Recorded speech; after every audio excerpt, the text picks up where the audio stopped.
ঈশ্বরের ধন্যবাদ হোক, ঈশ্বরের নাম উচ্চীকৃত গৌরবান্বিত হোক। আমি আচার্য পার্থ চ্যাটার্জি আবার একবার ঈশ্বরের পবিত্র মধুর সুন্দর বাক্য আপনাদের সকলের আত্মার উৎকর্ষের জন্য নিয়ে উপস্থিত হয়েছি। ধন্যবাদ, প্রশংসা, গৌরব সকল কিছু ঈশ্বরের হোক।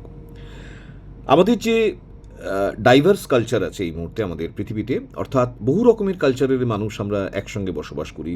ভিন্ন ভিন্ন ভাষা, ভিন্ন ভিন্ন জাতি, ভিন্ন ভিন্ন চিন্তাভাবনা, ভিন্ন ভিন্ন খাদ্যাভ্যাস, এই সমস্ত মিলিয়ে একটা কসমোপলিটন একটা ওয়ার্ল্ড তৈরি হয়েছে আমাদের চারদিকে, এবং সেই কসমোপলিটন ওয়ার্ল্ড, কসমোপলিটন সোসাইটিতে আমরা বাস করি।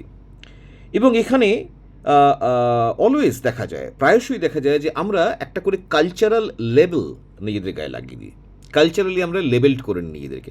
কীরকম না, I am an Indian Bengali Hindu, বা I am an Indian Bengali Christian, I am an Indian from Bihar and I am a Hindu, I am an Indian from Gujarat and I am a Gujarati Christian.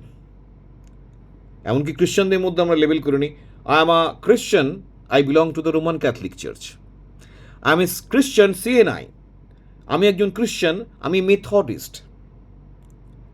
এবং এই লেবেলটাকে আমরা সচেতনভাবে ক্যারি করে চলি। এই যে একটা লেবেল আমরা ক্যারি করি, এই লেবেলটা বিভিন্ন ক্ষেত্রে বিভিন্ন প্রকারের হতে পারে। অনেক সময় দেখা যায় যে আমরা মানুষকে এই বিভিন্ন লেবেল লাগিয়ে সমাজে ভাগ করে দিই। রিচ অ্যান্ড পুয়ার, এ বড়লোক, এ গরিব, এ শিক্ষিত, এ অশিক্ষিত, এ মেজরিটি, এ মাইনরিটি, এ হিন্দু, এ খ্রিশ্চান, এ মুসলিম, এ অমুক শিখ।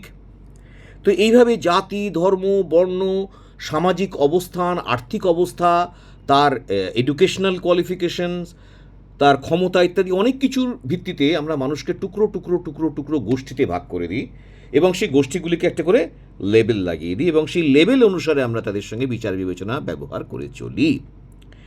বাট আমরা যদি বহু পূর্বে লিখিত লেবীয় পুস্তক, সেই পুরাতন নিয়মে লেবীয় পুস্তক তার 19 অধ্যায় এবং তার 33 পদ যদি আমরা দেখি, তো সেখানে দেখব যে সদাপ্রভুর বাক্য এই কথা বলে, আর কোনো বিদেশি লোক যদি তোমাদের দেশে তোমাদের সহিত বাস করে, তোমরা তাহার প্রতি উপদ্রব করিও না।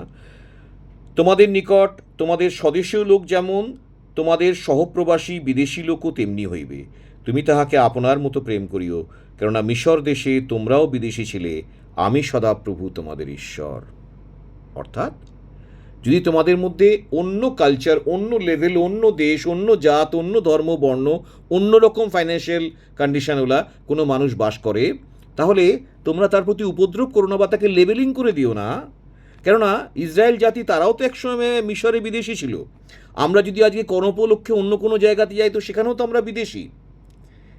এমনকি আমাদের স্বভূমিতেও আমরা অনেক সময় অনেক অন্য ধর্মবর্ণের মানুষের মধ্যে বাস করে নিজেকে বিদেশি বিদেশি আমরা হয়তো ভাবনা শুরু করতে পারি। কিন্তু সবচেয়ে বড় কথা হচ্ছে যে কে কোন দেশের, কে কোন জাতের, কে কোন ধর্মের, কে কোন বর্ণের, কে কীরকম ফাইন্যান্সিয়াল কন্ডিশনের, কে কতটা শিক্ষিত অশিক্ষিত, এইসবের উপর কি সত্যিই মানুষকে লেবেলিং করা উচিত?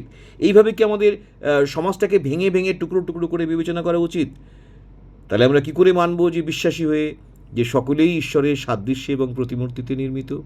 আমরা কি করে মানব প্রভু যীশু খ্রিস্টের সেই কথা যে এই সমস্ত